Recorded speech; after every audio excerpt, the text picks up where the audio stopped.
¿Sabes qué sería chistoso hacer? Hacer un video sobre un meme de hace 6 meses. ¿Cierto? Pero yo tengo más ganas de cocinar algo pegajoso, quizás esférico y crujiente si es que está bien hecho. ¿Y si les dijera que tengo la solución para ustedes? ¡Chiran! ¡Qué sorpresa verte por aquí! ¿Cómo entraste? Les recomiendo reforzar sus ventanas, pero bueno, les tengo una propuesta. ¿Por qué no cocinamos... ¿Qué dice acá, Risa? Sata Andagi. Sata Andagi. ¿Qué es eso? Hanachi Cooking. Sata Andagi.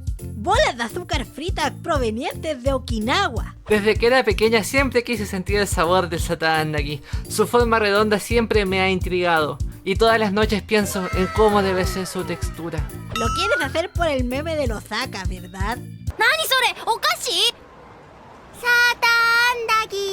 Lo quiero hacer por el meme, sí. Pero no nos sentimos capaces de hacer esto nosotras solas. Así que invitamos a nuestra querida amiga Chiran.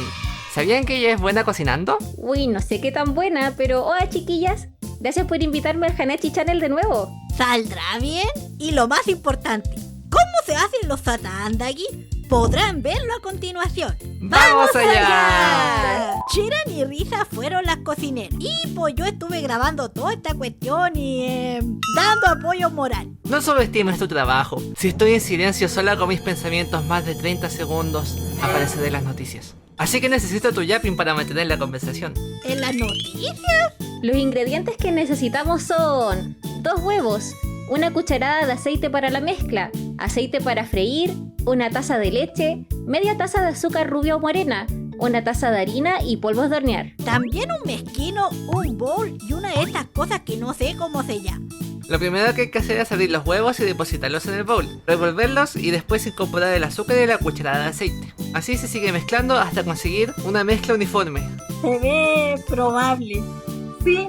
Es que no, es huevo crudo, no lo puedo. Luego incorporamos la harina usando el colador o un tamizador y seguimos mezclando. Mi mejor compra del año antes pasado es este mezquino cómicamente grande. ¿Mezquino? ¿Por qué se llama mezquino? Sirve para raspar mezclas y no perder nada. Deberíamos llamar más cosas con esa lógica. Si ven que la consistencia queda muy sólida, le pueden agregar un poquito más de huevo. Creo que nos pasamos. Sí, pongamos más harina entonces. Una vez tenga esta consistencia un poco pegajosa, ya está listo para freír. Con el aceite ya caliente, te debes echar un poco de aceite en las manos y... Un poco de aceite frío en las manos, sacar un poco con una cuchara, hacer bolitas y freírlas. ¿Vamos a hacer las bolitas con las manos? ¿Así tocando algo todo aceitoso y pegajoso? Si quieres lo hago yo nomás, no te sometería a esta tortura. No, tú eres la invitada. No puedo dejarte sufrir sola. Ya, dale. Entonces, la mano dominante. Y ahí tenés que ver cómo te acomoda más, pero con una mano tienes que sacar mezcla con la cuchara y con la otra tienes que tener aceite para hacer una pelotita. Sí, lo sé. Y después lo echas con la mano sumida.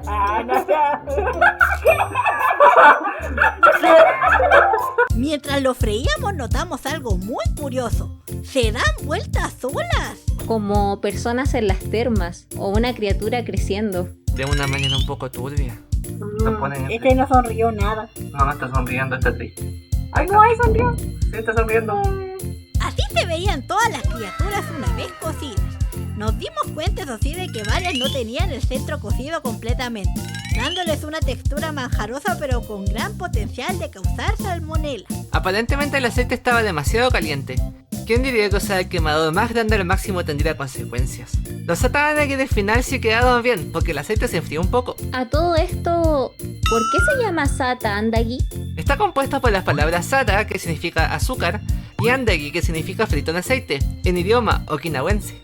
¿No será dialecto de Okinawa? No, de hecho el okinawense es una de las lenguas aborígenes de las islas Ryukyu y se teoriza que esta rama de lenguas se separó del proto-japonés antes del siglo X con el aislamiento inherente a las islas y evolucionó casi independientemente del japonés por siglos. Pero tras una política de asimilación forzada iniciada en el siglo XIX de parte del gobierno de Japón que incluía la supresión de estas lenguas y su cultura, la mayoría de ellas se consideraban en peligro, incluyendo el okinawense. ¡Wow! ¿Dónde habré escuchado esa historia antes? En fin, después de probarlos quiero decir que quedaron muy ricos, perfectamente esponjosos y dulces. Un poco demasiado grandes, eso sí. Creo que le prepararé esto a mi familia también cuando vaya a su casa. La verdad, quedaron re buenos a pesar de todo. El sabor me recuerda a los calzones rotos. Quisiera prepararlos de nuevo con la temperatura adecuada para probarlos en toda su gloria y esplendor. Estaban re pobres. Deberíamos hacer más a menudo. Y lo pasamos muy bien con Chiran. Muchas gracias por tu ayuda. Y eso es todo por hoy. Espero que les haya gustado este video. Que tengan una linda semana, coma saludable, suscríbase a Hanashi Channel Y nos vemos en otra oportunidad.